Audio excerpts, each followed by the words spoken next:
So welcome back. We are about to go to Link 3. This is What They Said show with KAT, Papa Mikey, and Kanali. Kanali, who's joined us today. And she has her own podcast. Just remind them where the podcast is. They can go and check it for themselves. It's available on SoundCloud. The links will be in the description box. Definitely. Now, for our third discussion topic, I want to ask you guys, because I saw Jonathan Sakaja just some weeks ago had said about the, these guys were the ghetto musicians who are coming up nowadays, the Uchunglo family ethic, and he said that for him he supports them, and he thinks that art is relative, yani kila mtu kuna ile kitu anaona ni kama ni great music, but the only criticism against these guys, who are fantastic musicians from my point of view, is that the content they have on their songs, the videos and everything, ni chafu sana. Kunalo anaona ni chafu sana. Dirty music, dirty lyrics, dirty videos. What do you guys think about that, Kanali? Let me just get into this. First of all, for the people who are saying that the content is dirty, I will refer you back to Kina Juakali songs back in the day, Kina Nonini songs. Bro, they had us singing leo niko kwa keja, sitoki hapa, sijui nini, nyundo iko hapa leo, nyundo yangu itaua wapi. Bro, we were singing those shit at 3 years, or I don't know what. No, but okay, 3 is an exaggeration, exactly. But you get my point. But we were singing those songs when we were younger, and I don't see the difference between, okay, there's a difference between their lyrics there back then and the ethics side. Like the only difference is the beat. And the time. Come kill me, I'll be in my house. Are you sure? Like, look at the music. The I music am videos sure. are different. The videos are different. 100. It doesn't matter. It's just that also nikuulize ile time nonina kimba mademo ile song hiyo mimi natanga je mademo Nairobi wanajua kukatika. Mademo leo hamtalala. Exactly. They were still twerking. They were still doing all that. It's just that right now you have to understand, like, the world is changing. Twerking imeko exaggerated and all that. But trust me, the lyrics, ukisikia, just go back. I'm not gonna challenge you right now. Just go back and listen to kwanza nyundo ile imba flex. Flex my guy, wherever you are. Nyundo yangu itaua wapi? Sijui ni kwanza basi Juakali ni chafu. Okay, what I will say, and once again I keep telling you people, this is our opinion. Yes. True. Facts. This is our opinion. This is what we are saying. From what other people said. From what they said to what we are saying. We're just trying to clarify and give out our own opinion. So what I'll say, first and foremost, may I support those kids. Me too. They are coming from the ghetto. Kwanza ni survival. Like, true. People in the ghetto, like, sidhani like wafikiriangi, but like that's where talent iko.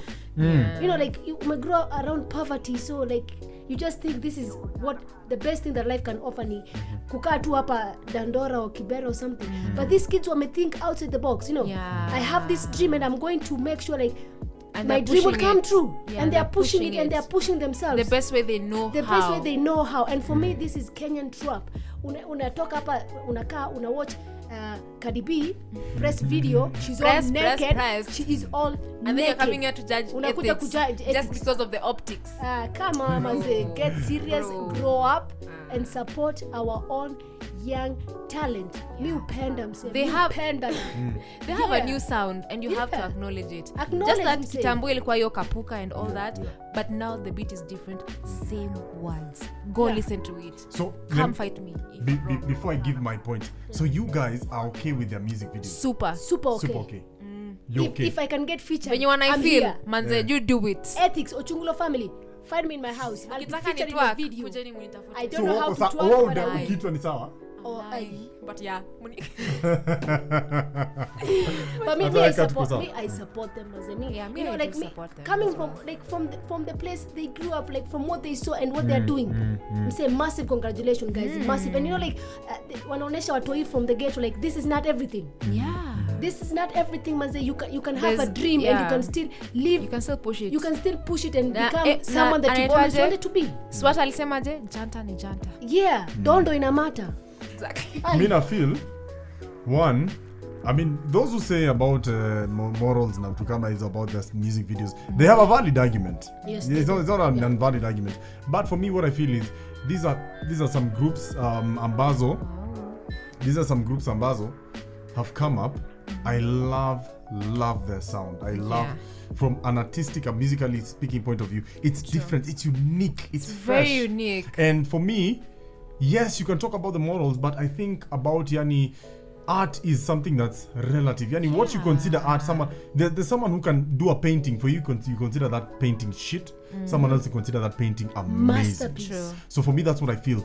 It's not for everyone. Their tracks are not for every, like Ochungula when they say Zimenishika, it's not a track for everyone. True story. So for them, it's a specific market. I look at the way Ochungula sang Zimenishika, that song is so unique. The way they sang Mike, I'll stop you right there. Zimenishika ni ya 0 sufuria. Sorry, 0 sufuria. Ochungula different. Sorry. Yes. Ochungula ni gani? I know it, but criminal. Criminal. Yeah. So Zeros Furia are the ones who sang. Yani, for me, their sound is just, I love that song. I love everything about it. I love the fact that they're unique. They're not afraid to be themselves. True. And it's just about you. And they're also embracing the new sound. Embracing the new sound. The way, And as you watch that, so it's not for you to take everything that you see, but it's about you just appreciating the track as it is, and young people expending because the way you guys have said, it's also accurate, You know, they could be expending their energy in wrong vices and in the wrong way, but they're expending the energy in songs and pushing hitting their the studio and pushing their dreams and all that. So me, I celebrate them. I think they're fantastic.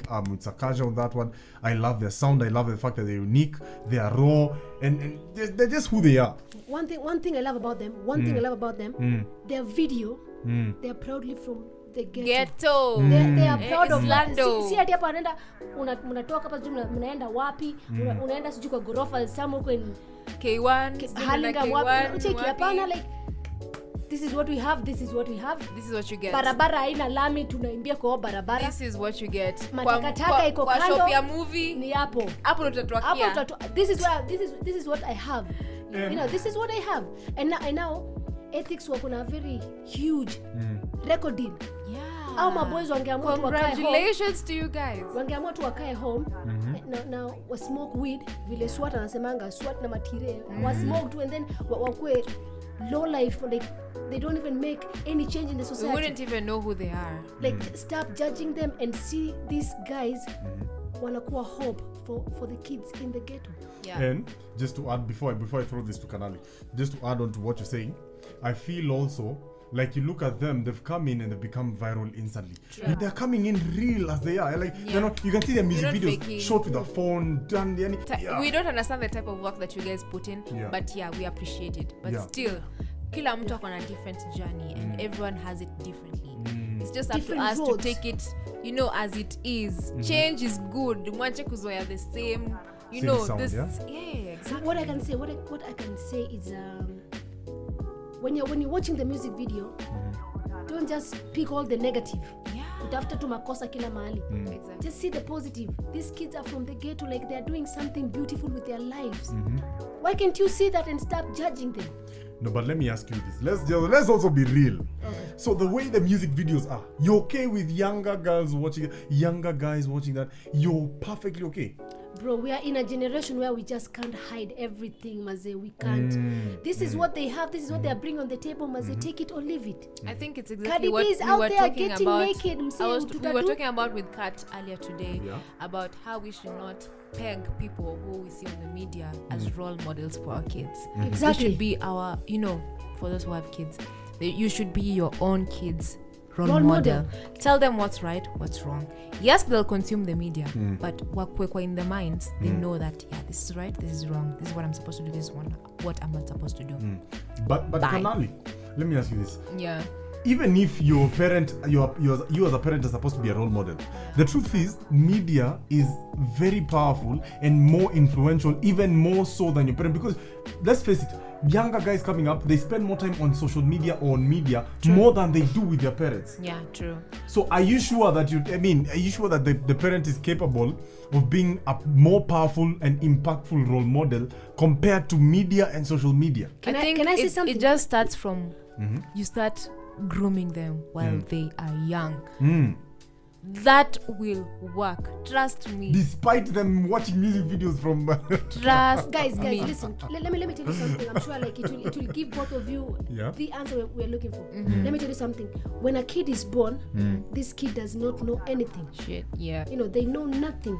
And they You know learn nothing, and Jon Snow. The first person the first person you're learning things from is your parent, because they are there with you. We cannot run away from the generation that we're living in, which is more what's happening in the media. But you cannot let that media be your kid's role model, kwa sababu you can sit down with the kid, expose them to everything, like this is how the world is. I'm just preparing you for what's out there. Exactly. So by the time mtoto ana grow ako like, this is what my mom told me is right, this is wrong. But at the end of the day, they are going to experience life whether we like it or we not. don't. But you have to send them to the world prepared. Also, that's just it. Yeah, just to add on that and just to ground that point is that someone said, I think it was a tweet or something, someone was talking about our parents, that is us millennials, they raised us for a life that does not exist anymore. Sorry? They raised us for a life that does not exist anymore. They raised us according to what they thought still existed. And as you can see, Sai life change so much. Fucking scary. It's so scary. Yeah, exactly. And because we were never equipped for this kind of life. And we as millennials, it's up to us to understand that part and also just stand in the gap and be like, so we were raised for this world, but now we have this. We know we are the in-between generation. That was in the no technology and also in the technology part. So we are the ones to raise the future generation, so we just have to get it right. What I'm saying again, Mike, what I'm really stressing is you have to equip your kid. Mambe, like the internet is there. And it's a very dark place if you have no idea which direction to take. That's why like unaona msee like anafanya kitu leo, tomorrow anaona like that was a bad decision. But you can help this kid to make the right decision and be like, we have the internet. People are getting naked on the internet. People are doing, everything is out there. But this is what I'm telling you. You don't have to do everything you see on the internet. You don't have to try and be the people you see on MTV. You don't have to. You can be your own person. People appreciate originality. And if I'll go back to ethics, I believe they are original. So we just like ambia mtoto wako, for those who have kids, this is what is out there. But this is not what you're supposed to be. You know, like no one is forcing you to just be in order to fit in. You can be yourself and stand out. That's just it. I think we are also struggling as millennials to be ourselves. We are really very hard with this social media. Yes, to may grow into it, but we're just selling our highs. Lie. It's never umesikia mtu ati ako sad na on social media telling you how sad they are. Never Leo ever. mazee nimekata mshahara na boss At leo nime lose my job. Never. You'll see at hey guys, so we are here outside here. Like, my friends are ballers. We just decided to go on a road trip now Menda Ushago. It is what it is though. You know, like don't believe everything you see. That's what we keep saying. Like, but the internet is a messed up world where everyone is competing with everyone in some weird level of fakeness. So as we finalize this, for me, I'll just say times have changed, vile mmesema, and it also requires people to elevate themselves and to improve themselves in how they parent the kids and all that. So you have to be tactful in how you wezi ambia tu mtoi atizi usiangalie hiyo. And that's exactly what we were told actually. Exactly. When people are kissing on the movies, they unafunga macho tabia mbaya. So it requires people to be tactful in how they handle kids, because kids are smarter than we are, and kids will be smarter than these kids are. I mean, that's how things go. Generation. People will be smarter and more intelligent. So it's about how tactful you can be in dealing with kids, and so it's up to you to also elevate your skills in terms of parenting and stuff. But for me, I appreciate we all appreciate yani ethic and Ochunglo family and Zero Sufuria and the music that they do, and we love you. We're reckless. But like as we finish it kabisa mara ya mwisho ya ukweli wazazi, it's on you. This is on you.